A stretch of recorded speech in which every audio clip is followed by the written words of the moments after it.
कमलराज। हाँ पिताजी। क्या मैं पुत्र जान सकता हूँ कि 4 दिन से तुम कहाँ गायब था? लेकिन पिताजी इस समय क्यों आया हूँ, किस लिए आया हूँ, शायद आपको कुछ मालूम नहीं। बिल्कुल नहीं है। इस समय नहीं आपको प्रणाम करने के लिए आया हूँ और न ही मुझे आशीर्वाद चाहिए। कमलराज, अरे ये क्या तुम बोल रहे हो? अरे नहीं तो हम प्रणाम करने के लिए आए हैं, नहीं तो हम आशीर्वाद लेने के लिए आए हैं। हाँ ले लो।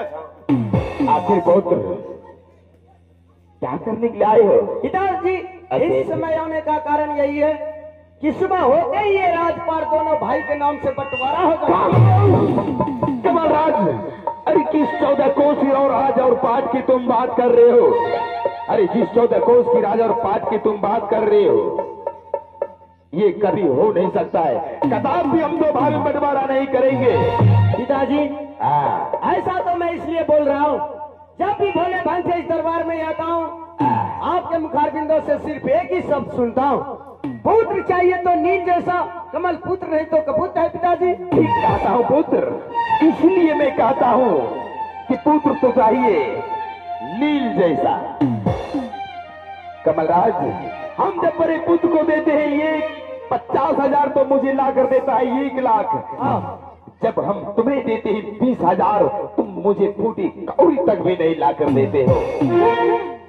इसलिए पिताजी कहीं सुबह होते ही ये राजपाट दोनों भाई के नाम से बंटवारा हो जाते हैं, तो इससे अच्छा क्या हो सकता है? नहीं कमलराज, ऐसा कदापि नहीं होगा।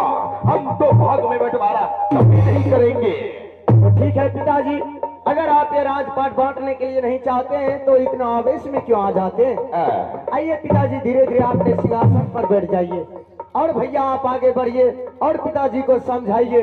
कहीं सुबह होते ही ये राजपाट दोनों भाई के नाम से बंटवारा हो जाते हैं, तो इससे अच्छा और क्या हो सकता है भैया? कमल, हाँ भैया। मेरे भाई, ये हिमाचलपुर शहर में जितने भी संपत्ति है, अरे पिताजी के खून के एक एक बूंद से जब हम दोनों भाई पैदा लिए हैं, हाँ, ये सारा संपत्ति हम दोनों भाई का। हर पिताजी को समझाने की बात कर रही हो तुम कमल।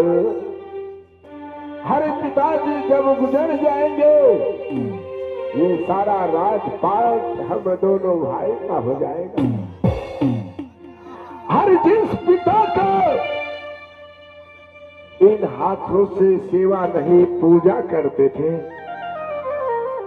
उस पिता को तुम समझाने के लिए कह रहे हो।